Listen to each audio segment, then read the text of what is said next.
अनुच्छेद 2 के अनुसार संसद को ये शक्ति प्रदान है कि किसी अपने राष्ट्र में किसी राज्य का प्रवेश करा सकती, उसकी प्रस्थापना कर सकती है। ये भारतीय संविधान के अनुच्छेद 2 में है। इसके बाद हम चर्चा करेंगे अनुच्छेद 3 की, जिसमें कोई राज्य बनाना या राज्यों का विस्तार करना, कम करना, ज्यादा करना, दो राज्यों के क्षेत्र को मिलाकर एक में कर लेना, इसकी हम आपकी चर्चा करेंगे अनुच्छेद 3 में। अनुच्छेद 2 में ये संविधान में व्यवस्था दी गई है, किसी नए राज्य की प्रवेश कर सकता है। जैसे यदि कोई राज्य भारत संघ में मिलना चाहे, भारत एक संघ है, ये तमाम स्टेट का कई राज्यों का एक सम्मिलित संघ है। तो यदि कोई इसमें शामिल होना चाहे, भारत संघ में कोई शामिल होना चाहे, तो संसद जो है, संसद में शक्ति, संविधान के अनुसार संसद को शक्ति प्रदान की गई है कि अनुच्छेद 2 के अनुसार वो किसी राज्य का प्रवेश भारत संघ में करा सकता है और उसकी प्रस्थापना कर सकता है। अनुच्छेद 3 में यह व्यवस्था दी गई है, किसी राज्य क्षेत्र का विस्तार, किसी राज्य को और बढ़ा दिया जाए या उसके क्षेत्र को कम कर दिया जाए, यह दो राज्यों के क्षेत्र को काटकर दो राज्य क्षेत्रों को मिला, दो राज्य के कुछ क्षेत्रों को, कुछ पार्ट को मिलाकर एक नया राज्य बना दिया जाए। तो इसकी व्यवस्था जो है संविधान के अनुच्छेद 3 में दी गई है। इस संसद को इसकी शक्ति प्राप्त है। अब हम 7वीं अनुसूची, जैसे भारतीय संविधान में 395 अनुच्छेद हैं और 12 अनुसूची, 12 शेड्यूल्ड, 395 आर्टिकल एंड 12 शेड्यूल। तो 7वीं अनुसूची में इसकी पूरी डिटेल व्यवस्था दी गई है, विस्तृत रूप से चर्चा की गई है। एक इसकी असल में इसकी हम चर्चा पिछले सेशन में कर भी चुके हैं। एक होता है संघ, एक होता है राज्य। तो संघ का मतलब भारत संघ, जो संसद हमारी है, जो हमारा भारत है, वो एक संघ है। और स्टेट जो है, राज्य, छोटे छोटे राज्य जो हैं, वो एक सभी राज्य मिलकर भारत संघ बने हैं, गवर्नमेंट ऑफ इंडिया बने, भारत सरकार बने। तो ये राज्य जो है, इनको भी कानून बनाने का अधिकार है, और संघ यानी संघ को भी कानून बनाने का अधिकार है केंद्रीय सरकार। जो संघ की सरकार है उसको केंद्रीय सरकार कहते हैं, जो स्टेट की सरकार है यानी राज्य की सरकार है उसको राज्य सरकार कहते हैं। तो संघ सरकार को होती है, जैसे एक होती है अनुसूची, जैसे संघ सूची, राज्य सूची, समवर्ती सूची, ये 3 सूचियां हैं, संघ सूची, राज्य सूची और समवर्ती सूची। ये तीनों सूची में संघ सूची जो है उस पर संघ सरकार को बनाने का अधिकार है, कानून बनाने का अधिकार है। राज्य सूची में जो विषय निर्दिष्ट किए गए हैं उसमें राज्य सरकार को कानून बनाने का अधिकार है।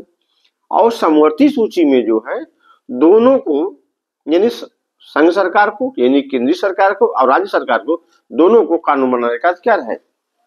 लेकिन यदि ऐसा कानून कोई बनता है जिसमें संघ सरकार और राज्य सरकार को के कानून में टकराव हो जाता है, दोनों में विरोधाभास यदि है,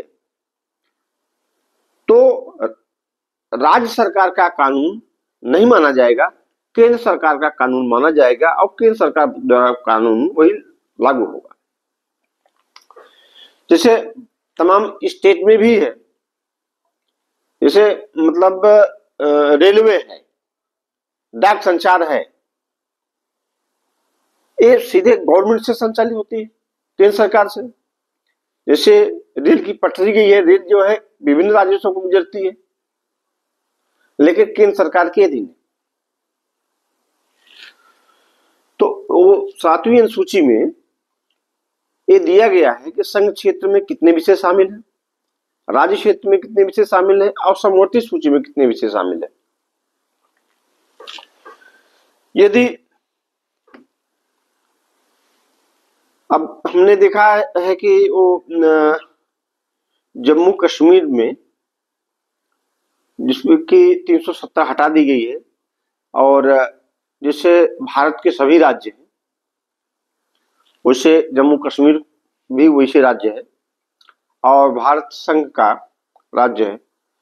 कोई भी क्षेत्र जो है भारत संघ का कोई भी क्षेत्र जो है बिना संसद के नियम पारित किए हुए, कानून पारित किए हुए, बिना संसद के विधि पारित किए हुए कोई भी देश न तो अलग हो सकता है, कोई भी पार्ट देश का न तो अलग हो सकता है और न इसमें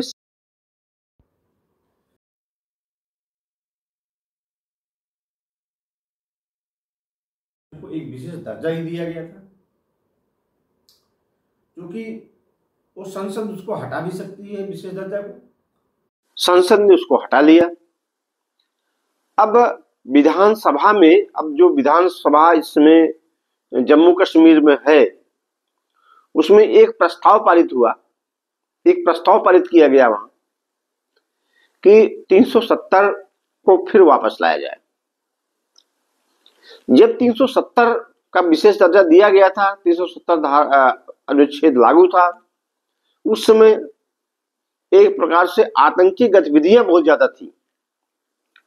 वो पाकिस्तान के समर्थक लोग उसमें उपद्रव करते थे जम्मू कश्मीर में, क्योंकि विशेष का दर्जा था, विशेष राज्य का दर्जा उसको दिया गया था। वहां की सरकार जो है आतंकवादियों का समर्थन करती थी, वो खुद चाहती थी आतंक को। तो इसलिए संसद ने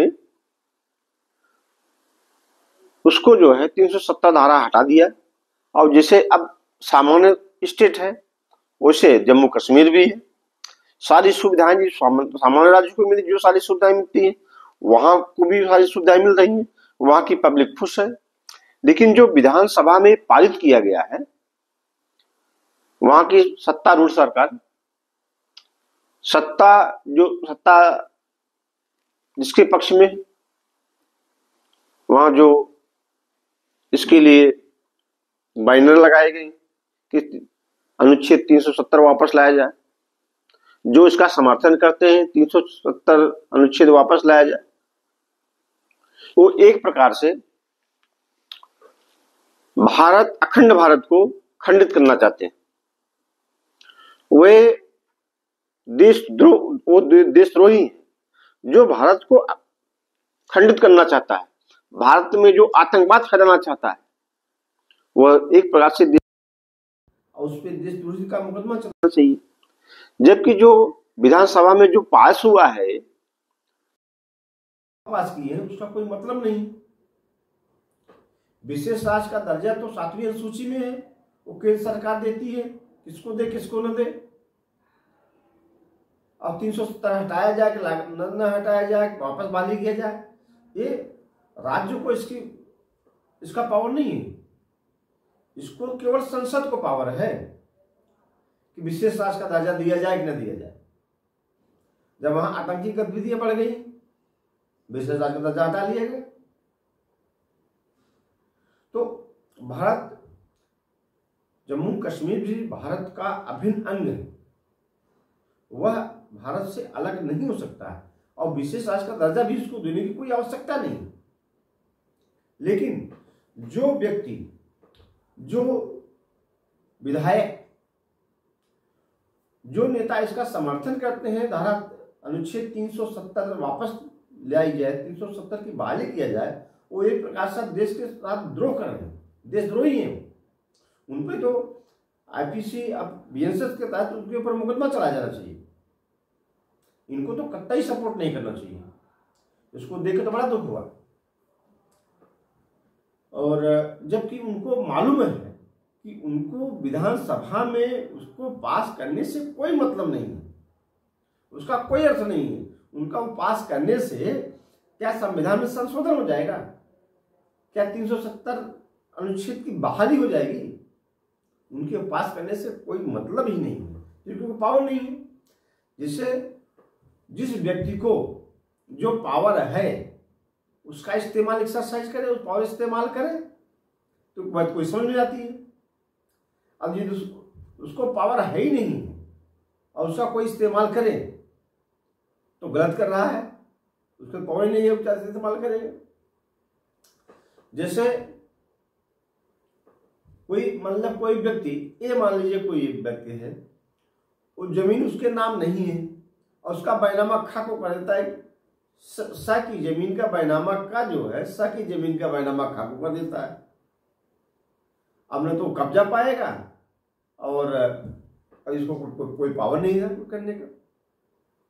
तो जिस व्यक्ति को कोई अधिकार न हो कोई बात करने का, नहीं कर सकता।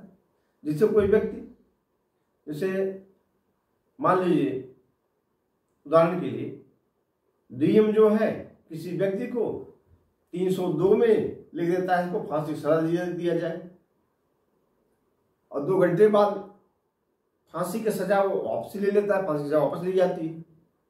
अब देखिए धारा 302 में न तो डीएम को पावर है कि वो फांसी की सजा दे दे किसी को, अब न फांसी की सजा किसी को है ना तो वापस लेने का अधिकार नहीं है, क्योंकि वो अधिकार उसके क्षेत्र में है नहीं, वो तो जुडिशियल हो गया। हाँ, सेशन न्यायालय ऐसा करता है, उसको पावर है, वो फांसी भी दे सकता है और उसकी आगे बहाली उसको चैलेंज हाईकोर्ट में भी किया जा सकता है। तो फांसी दे के यानी कोई सजा दे के फिर उसको बहाल नहीं कर सकता, उसकी अगली कोर्ट देखेगी, उसी ऊंची वाली कोर्ट देखेगी, उसे ऊपर वाली कोर्ट देखेगी उसको। तो जो ये विधानसभा में जो पास किया गया अनुच्छेद 370 हटाने के लिए, ये बिल्कुल जो है नल एंड वाइट, बिल्कुल शून्य है, इसका कोई मतलब नहीं है, केवल दिखावटी है कि आतंकवादियों की जो है, हम आतंकवादियों के साथ हैं, उसकी हम भर्त्सना करते हैं। जो 370 अनुच्छेद 370 की बहाली चाहता है उसका हम पुरजोर विरोध करते हैं। अब चूंकि संसद को शक्ति है कि वो 370 बहाली करे न करे, जो कुछ करे, और इतना आसान भी नहीं, उसकी बहाली भी करना इतना आसान नहीं, न तो उसको हटाना इतना आसान था। तो ये जो है जम्मू कश्मीर में विशेष दर्जा उसको कभी नहीं दिया जा सकता है 370 हटाने के बाद। जैसे भारत में और तमाम राज्य हैं, सिक्किम है, अरुणाचल प्रदेश है, आंध्र प्रदेश है, तमाम ऐसे असम है, तमाम ऐसे राज्य हैं जहां भारत सरकार ने वहाँ विशेष का दर्जा उनको दिया है, लेकिन वहाँ शांति स्थापित है, आतंक गतिविधियां नहीं होता ना वहाँ। लेकिन यहाँ तो मामला बिल्कुल विपरीत।